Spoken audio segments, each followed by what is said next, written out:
Welcome to my Accent is No Accident podcast. I am your host, Maritza Perez. We are here today with a spiritual coach, a woman who has traveled all over the world and visited about 50 countries. Her name, Robin Johnson. Robin, I would like to go ahead and start by reading your bio to our audience so they get to know you better. Robin Johnson is a certified spiritual coach, author, and executive director at the ETA to Oneness Institute, founded in 2021. As a product of divorce, Robin spent a lifetime searching to get away to harmony. This request led her to spend tens of thousands of dollars as she studied all of the world's major religions, attended many workshops, conferences, obtained 5 degrees, certificates, and explored countless cultures, visiting almost 50 countries. After all of her searching, Robin realized having an intellectual understanding is not enough. It also required a healed heart to magnetize more joy and harmony into her life. By combining formal education with spiritual life coaching techniques, Robin created a coaching process known as the Getaway to Harmony. Welcome, Robin. It is a pleasure and an honor for me to have you as a guest on my podcast. It's a pleasure to be here. Thank you so much. I would like to start with my signature question to all my guests. Robin, what is your accent and why is not an accident? That's a really interesting question. We all have accents based on what countries we're born in, accents based on what cultures we are from. So for me, I'm born in the United States of America and the city of Philadelphia, but culturally I'm African American. So that is my accent. Why is it no accident? Because I come from a long line of people that have seen generations of oppression as a result of the color of my skin. And what that did for me is it always made me conscious of who I am and why I'm here. And as a child, I was a product of divorce by age 3, as you mentioned. And that combined with my color and my culture made me really want to know, how do we all live in harmony with one another?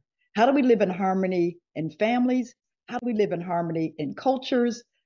So that is why I believe that my accent is no accident. It's given me my life purpose. And that is beautiful what you just said. Sometimes unfortunate events or decisions that we get to make our transformations or our that accent that we put over our bold letters in our stories. And yours is wonderful. And I would like to expand a little bit more into all the countries that you visited. And let's talk about the difference in cultures, religions. Well, I never set out as a child to travel the world. That was never even a thought.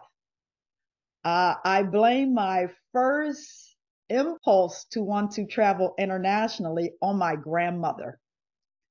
Whenever I was at her house, she had a picture of the Champs-Élysées in Paris. That's the really wide boulevard with the big arch at the end of it. And every time I saw the picture from a little kid, I would say, I would like to go there one day. I would like to go there. So by the time I got to college, and I sat in on a speaker who was talking to the students and said, students, you waste a lot of your money in college and you're getting into a lot of debt. If you're going to get in debt being an experience. And I walked away from that thinking, what does that even mean? Get in debt behind an experience. And then it came back to me, Paris, I want to travel.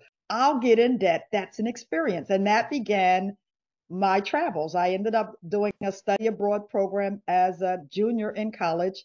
And I went to West Africa and came back through Brussels, Belgium. And for my 21st birthday, I took myself from Belgium down to Paris for my birthday. And that was the beginning. But from that international trip, I ended up doing graduate work the next year in Paris, eventually in London, and I just kept studying and traveling. And next thing you know, over time, I've got almost 50 countries.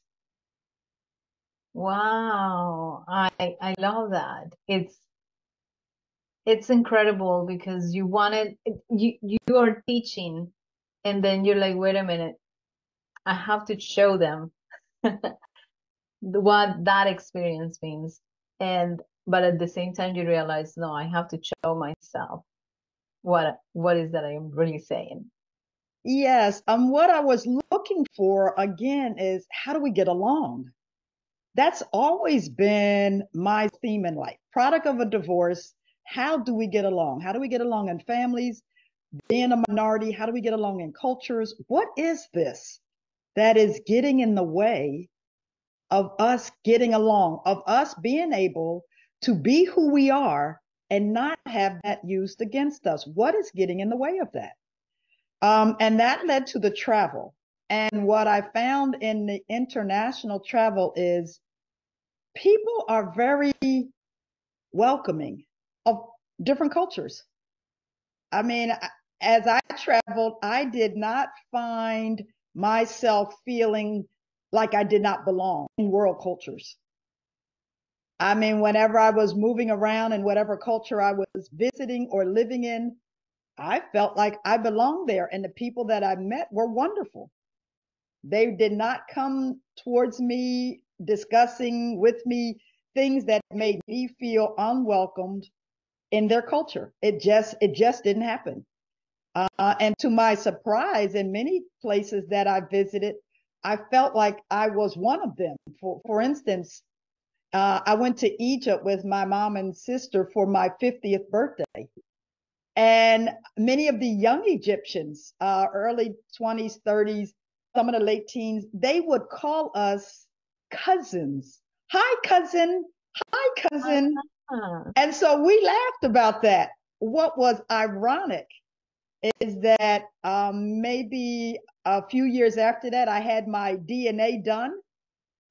And on my mother's side, the matriarchal DNA puts my family originally in the Timbuktu area of Mali, Oh, wow. part of the Tuareg tribe. The Tuaregs are related to the Berbers of North Africa. The Berbers are cousins to the Egyptians. Oh, wow. Really? I mean, so we are all one. If you look at, if anybody has the opportunity to get their DNA done, get it done, because what you're going to find is you can't even be prejudiced because you're connected to many of the cultures of the world. Yes. You already have a foot in 2 or 3 different continents. Yes. This week, and you know, this is funny because this week I was talking to a gentleman about cultures, and then they asked me, how do you see yourself? Because I'm South American. When they say, what is your heritage? And I said, well, and this was going back to you know the culture and everything. I said, well, we, as of today, have so many heritage and so many cultures and races mixed in us, that all we can say is that if we go to the very first one of us that existed, we come from the land. Mm-hmm. We are Americans. So we cannot say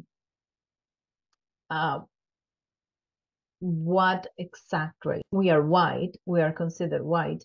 But then one of the things is when you come to a country in Europe or here, they're like, no, you're not white, you're Hispanic. Mm-hmm. Yes, yes, I am white. I mean, I have white heritage, Mm-hmm. but the very first one that existed was the indigenous from the land.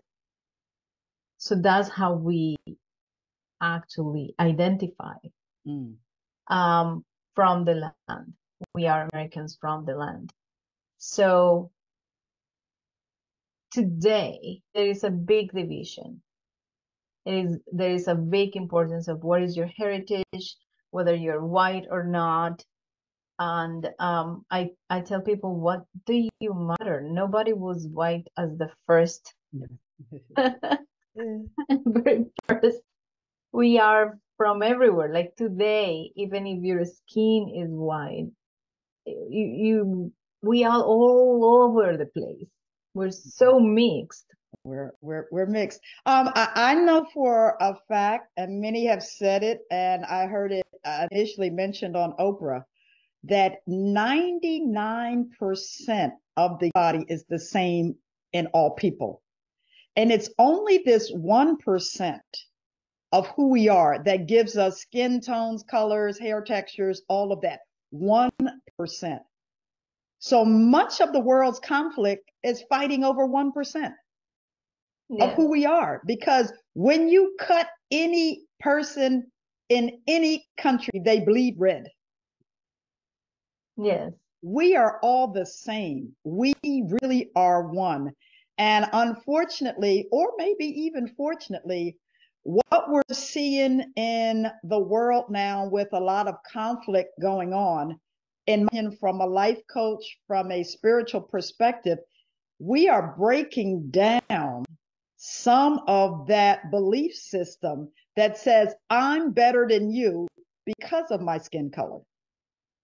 There are wars all over the place. I'm better than you because of my religion. I'm better than you because I live in the West and you live in the East. I'm better than you. And that is creating that need to dominate other cultures because they are not like you, is creating a lot of conflict all around the world, within countries, between countries, and that is not sustainable. And what's not sustainable is this belief that if your accent is different than mine, if your culture is different than mine, I have a right to dominate you. And that is what people are fighting back against in all kind of ways. This need that people have to dominate people who are different than them. And to me, from my study, as you read in my intro, I studied everything from an intellectual perspective. I've got 2 master's degree, I've got seminary certificate, I've got coaching certificate. I've studied. Problem is, we're not living from our heart space. We're not living from the space that says, I'm a human being, and so are you. What rights of yours am I violating? And what rights of mine are you violating? And let's talk about it. Exactly. And then let's talk about the division in the countries and with countries. Many of these divisions are religion. And the religions, what we were talking before we started recording, religions were not meant to be dividers ever. And you who have studied different religions from the intellectual and then also live them culturally, seeing the cultures how they were. when we look at each religion, they were not meant for dividing the world. So what would you like to comment in there? Wow. I have been to Israel. I have been to Russia. I have been to several of the places that they are now in. And what I can tell you is the people in those countries are wonderful. The religious traditions in those countries are wonderful. The problem that we're having is that religion per se, in some instances, have been co-opted by politicians as a justification for war. In all religious traditions, it's all about love and harmony and serving one another. That is what is written in the Quran, in the Bhagavad Gita, in the Bible, in the whatever your tradition, whatever your sacred book, you can find that. But you can also find language that talks about infidels and non-believers and all of that kind of language. And what politicians have done is use that language to justify dominating people that are different than them, to justify harming people that are different from them. That is not the purpose, was never the real purpose of religion. But unfortunately, religion and politics have run together many centuries, where people have been able to use religion to justify the domination. What I believe is that people, especially people who have experienced any kind of oppression, they're not willing to continuously accept that religion says I can't respond because that's the will of God for you to dominate me. And so people are responding. I'm not willing to allow people, I'm not willing to allow someone just because I'm different to say I cannot exist. And that therein lies, I think, the biggest problem. And for me, the problem of religion and politics has everything to do with the individual egos of those in charge. I'm better than you. I am in charge and I need to stay in charge. And right now we need a world where everybody's free to be who they are, free to celebrate their cultures, free to, experience life and other cultures. What kind of world would we have if everybody were the same? It wouldn't be fun if everybody dressed the same and ate the same foods and listened to the same music and thought the same way. But where do and when do we have the ability to up and let people be who they are without judging that, without controlling that? And until we are able to do that, we will continuously have conflict. Yes, I agree 100% with you. And this has been happening for centuries, using religion as the excuse for war, using your beliefs and as excuse for war. But the truth is that is the humankind who made those, and not coming from God or the universe or a greater source, whatever you want to call it, depending on your religion. Because the number one is to love each other. That is our purpose. We love each other. We are here. We came here because we're loved. We came here to be loved and to love one another. And that is across the board, all religions, as far as I know. I probably don't know as many as you, but that's across the board. Be living in harmony, as you say. All religions are asking us to tune into our hearts, to tune into the love, to share that love with your friends, family, neighbors. We're all being called upon to do that. But to do that, we need a higher level of consciousness. We need to come out of this animalistic, egotistic way that we see reality, my way or the highway, into we cannot have peace until everybody is taken care of. We cannot live in countries where we have everything and watch commercials where people have nothing and say that's okay. We cannot live like that. We're not called to live like that. We are one people. We are one humanity. And religion to me is just your pathway to the summit. The summit being the oneness with God, the creator, the divine, the universe.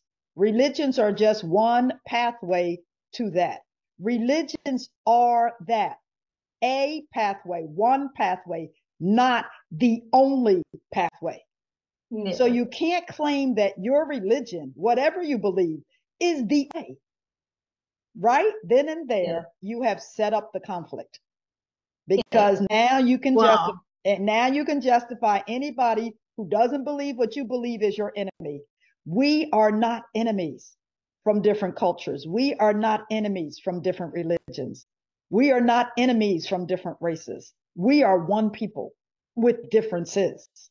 Yes, and if we go back in history, before Christ, all of the religions, well, some of them believed in different gods, but they all believe in one, the main God, and this God is the same. So the Mayans, Incas, in my culture, Latin culture, the Egyptians, everyone was following God. And they were always in a place of gratitude for the sun, for the moon, because they realized there was changes that happened to the land thanks to the sun, thanks to the rain. Although they didn't have the intellectual knowledge, they knew spiritually that they were giving thanks, and they were giving thanks to the sun, to the rain, to the moon, because they realized the moon changes things. Yeah. Hi, I'm very happy to know you are here watching our podcast today. It is an honor to be featuring so many entrepreneurs on the journeys of their inside voice, their accent that is not an accident. And we want to reach out more people like you who are creating a better world of diversity, inclusiveness, equity, and belonging. So please take a moment to hit the subscribe button below, like, and share to others. And even if you want to leave a comment, that'll be nice. Thank you for your support. And now back to the episode. Yeah, you're bringing up a really good point. Part of what religions talk about is respect for the natural order of things, is gratitude for the natural order, for the natural world. So most religions, especially in third world, quote unquote, third world countries, non-European countries, there is a high emphasis on gratitude to the sea, to the land, to the air, to the sky, because without that, we cease to exist. It's not about dominating that. It's about working in harmony with the elements of which we are just one element as humans. Yeah. We're an element of nature. We're not in charge of nature. This idea that we need to be in charge and control everything is problematic. It's problematic for the climate now. It's problematic for relationships. It's problematic. So once again, it's coming back to the fact that we need to step back from our need and our willingness to take over, to dominate anything unlike us. How do we live in harmony and in peace with nature and with others? Because that is the spiritual path. Because you're not trying to control everything for fear of lack. I'm not going to have enough. What's going to happen to me? It's all about me. In the spiritual side, it's all about there is plenty, there's abundance. I've got what I need, and I'm going to help everybody get what they need. Yes. And then there is something very important is that and at the end we are all humans and we all came from the one. Yeah. So whichever way people want to call it, depending on their religion and belief. Um, but the idea of living in harmony and love is what carries all of this. So one thing that caught a lot my attention, and it's because when I talk to people about Colombia, I always say Colombian people are very welcoming. When they see somebody from another country, we welcome them. We say, "Hey, come here." We want to show them. We kind of like get excited, and we want to show them everything. We want to show them how we, our food, things like that. So these you kind of like can prove us that everybody around the world is the same. I cannot identify any culture where that was not the issue, where people were not welcoming and curious and wanted to talk and wanted to communicate.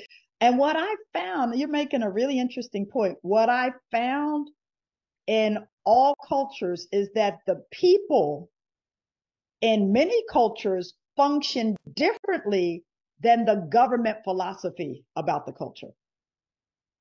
I mean, I got to visit with the Palestinians, I got to visit with the Israelis, but talking to the people is very different than the political rhetoric that came from both. Yes. The people talked about their goals, their aspirations, the limitations of how they're living and what they wanted for one another. It was not what we're seeing right now. People on the ground, people that are everyday people, want to live in love, want to live in harmony, want to live in abundance. They want to do that. But the leadership and the structures around them do not want to adjust because they'll have to give up power, they'll have to share, it creates uncertainty, and they don't know how it's going to work out. But people on the ground, they're already there. They already have friends of other cultures. They're already happening. In every culture, there are people who are crossing lines and that are not supposed to be crossed, and they're engaging with one another, and they're finding out that what the leaders are telling them about the other is not even true. It's not true. And for if I were to say anything to the listening audiences, find out for yourself. Engage people of other cultures. Get behind the accents and find out who they really are. Not some image you've created because that's what you've been told about. That's who these people are that are different from you. The difference can be amazing sources of information and entertainment, but they don't have to be differences that create conflict. Yes, exactly. And the other thing is when you find somebody that is different in religion, it is not meant for you to change their beliefs. It's meant for you to walk beside each other, knowing that you're following the same God, the same source in a different way. And a religion says a path. I'm Catholic, and I have many friends that are Christians. I have some friends that are Jewish. I have friends that are Buddhist, but I don't go and preach to them trying to change them. You're making another good point. Religion, as you said, it was never meant to be a divider. Religion was never meant to be a divider. You said that well. Unfortunately, we have leaders, once again, this is coming back to leadership. We have leaders in different religious traditions who are telling people, telling their followers, these people are evil. These are the devil. We have leaders of religious traditions telling followers that it's their job to create harm and danger for these people because they are not like us. And that is a misuse of religion. That is using religion, as I said earlier, for a political purpose. Religion is not meant to be used for a political purpose. Religion is about alignment with the best within you, the divine within you that aligns with God, that aligns you with all that is. It's not meant to divide you from all that is. So, this is, I call it spiritualized ego. When you have leaders telling you to use religion to go and hurt and harm someone else, that is not real religion. Exactly. And then at the end, and this is beautiful because you already mentioned it. At the end, when people are faced to be in front of another person with another religion, another culture, there is just welcoming in their heart and finding out who they are. And actually, sometimes if they talk to each other and they know they're from a different country or a different culture, they don't even know what religion they are. And I have found myself talking to people and um they are Catholic. I'm like, whoa, are you Catholic? And they're like, yes. And I'm like, oh wow. Or the opposite way. I'm thinking that somebody from my country is Catholic and they are Jewish or they are Muslim. And then you're like, oh. So it is your perception of people. What changes? And you need to be open to let people be who they are, knowingly that you don't have to you are. What I believe to get to that place is we all must replace our bigotry with curiosity. Tell me about your religion. Tell me about your culture. Tell me about your foods. Tell me about your music. Show me. Tell me. Let me experience that. To experience another person's culture is not, repeat, is not to deny your own. Just because you experience another culture doesn't mean you minimize what is your culture. But if you're in a new environment, experience that. I remember my mother, when she had grandsons and they were teenagers, she would take the grandsons to different African American festivals in the Philadelphia area. And they would take their best friend, who was Korean, who wanted to go. So he's running around with them to African American festivals celebrating African culture. And he's having fun. Yes. And then he's taking them to some of his festivals. Why can we not live in that place? Just because you recognize or accept another person's culture, it doesn't mean culture needs to cease to exist. Who thought that up? Why do people think that is what is true? Yes. And then That there's only one culture can exist at a time. That is not true, will doesn't never be true, can never be the way we can live in oneness with one another. exactly. One of the things, and this is preaching about me, but one of the things that I was so happy about when I moved to US was the fact that I saw in the newspaper the Greek festival. I'm like, oh my goodness, let's go there. The African American festival, the German beer festival, there was Yom Kippur. I went to all these festivals during my first 2-3 years living here because I was like, my goodness, when do you get to travel the world in one city? It's amazing. And not only that, and without having to go to Disney and Epcot, right?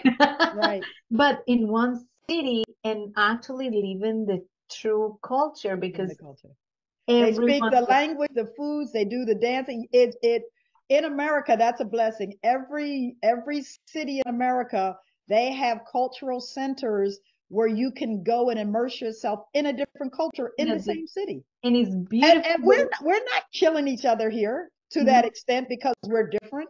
There is some of that by extreme groups that are carrying out extreme ideologies in America, but overall, that is not how we function here. We are accepting of the different cultures that make up America. Exactly. And that is beautiful. And I want Americans to remember that. Don't listen, like you were saying. Don't listen to these crazy ideas, because you really are diverse and a beautiful culture that welcomes anyone who wants to pursue the dreams, and you're the land of the dreams. Not only that, but as we started when we began, if anybody does their DNA, you'll find out that you're part of all these different cultures. You're not one thing.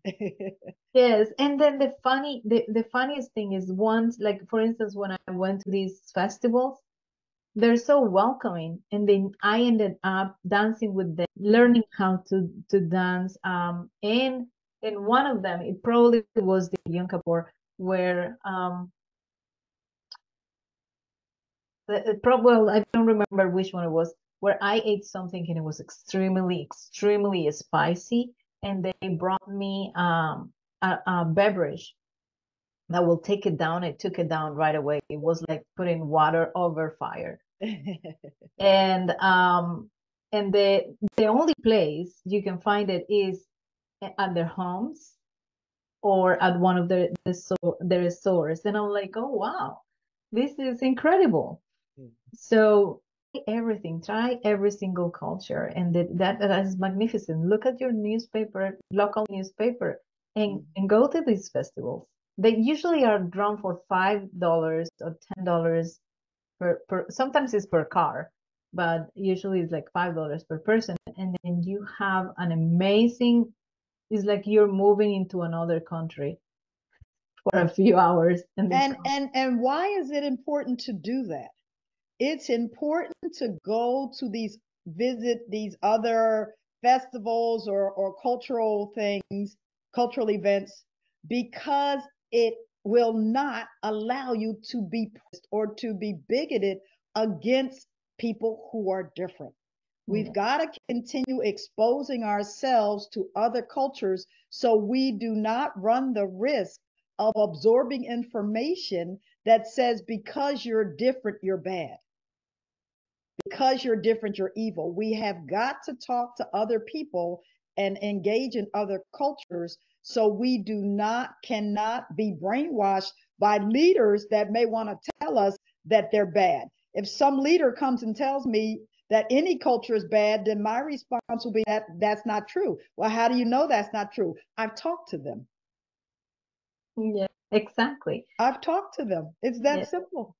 Have your little archive folder and say, it's right here when I visited them. Right. You want to talk about the Italians, or you talk about the Greeks, or you want to talk about the Palestinians or the Israelis or the Egyptians or the Peruvians, like South Africans. Who do you want to talk about?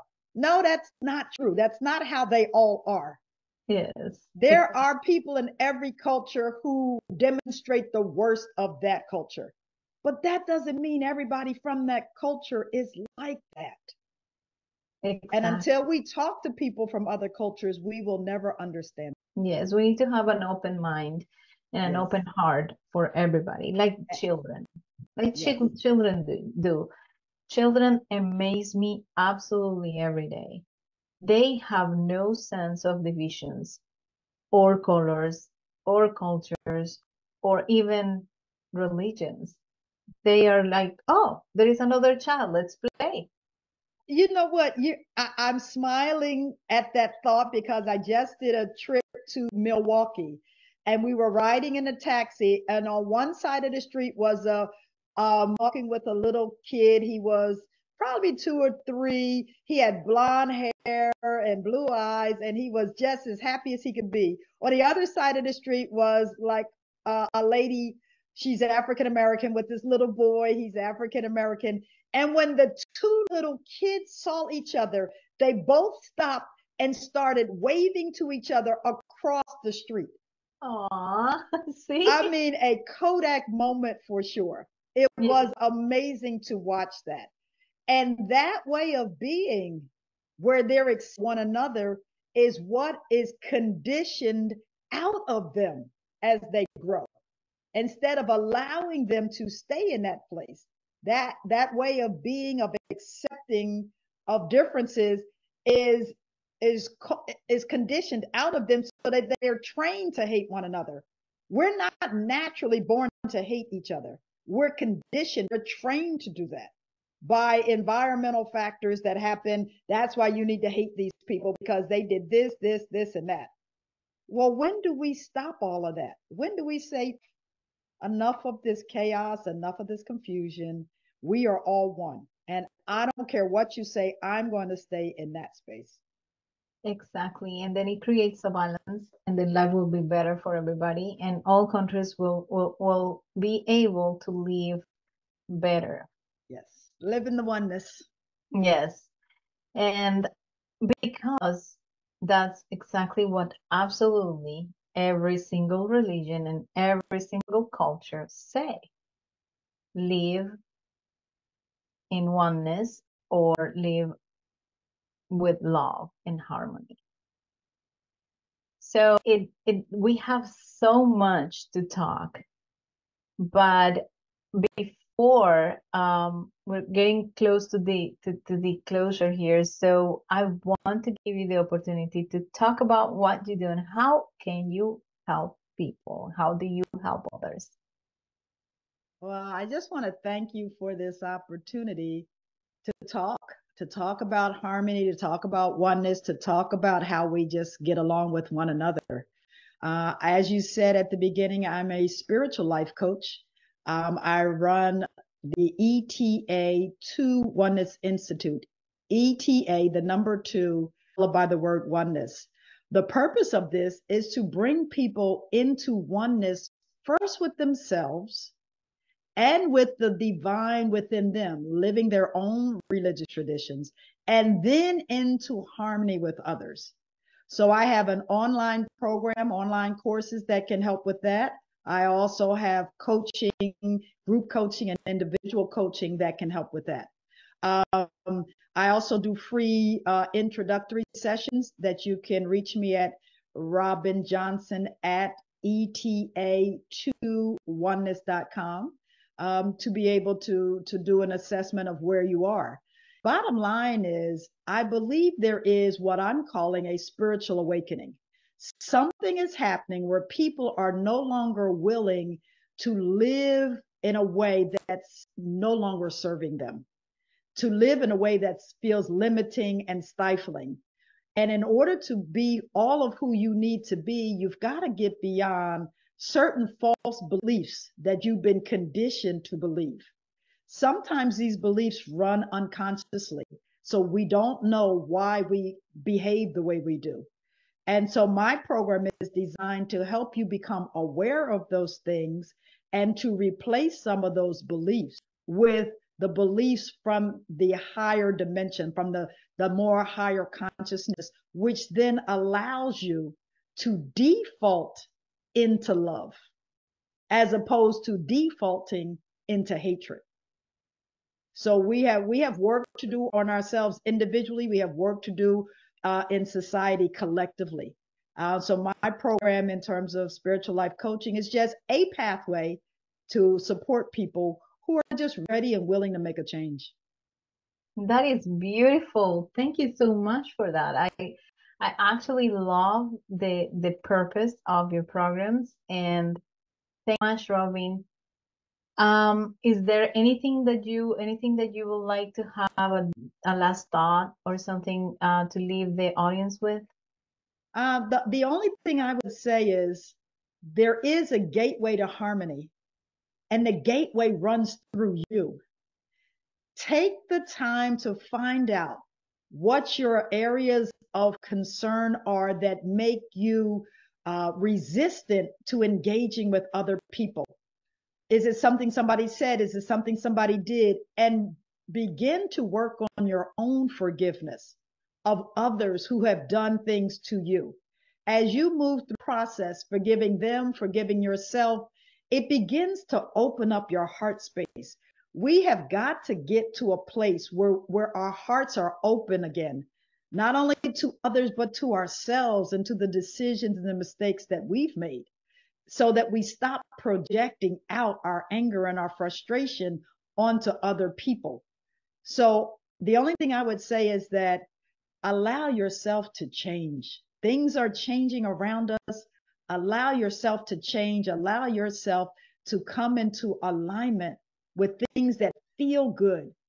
Allow yourself to come into alignment with the joy that is yours. We don't have to live in a way that is so stressful, that is so full of conflict. We don't have to live like that. We were not created to live like that. But to make that change, you've got to be willing to take a hard look at yourself and begin to ask the questions of what's keeping you stuck in behaving like that. I love that. Thank you so much, Robin, for your time. I love it. We'll probably have many other topics and we'd love to have you back, talk about those other ideas that we had. And to you, my audience, thank you so much. Don't forget, you came here because you were loved, to be loved and love one another. Thank you. And until next time. Bye-bye. Hi, it's Maritza here. If you like this episode of My Accent is No Accident podcast and would like to listen more like this, subscribe wherever you're listening to it or watching it. Leave us a nice review and share with your friends, family, and network. Thanks for listening.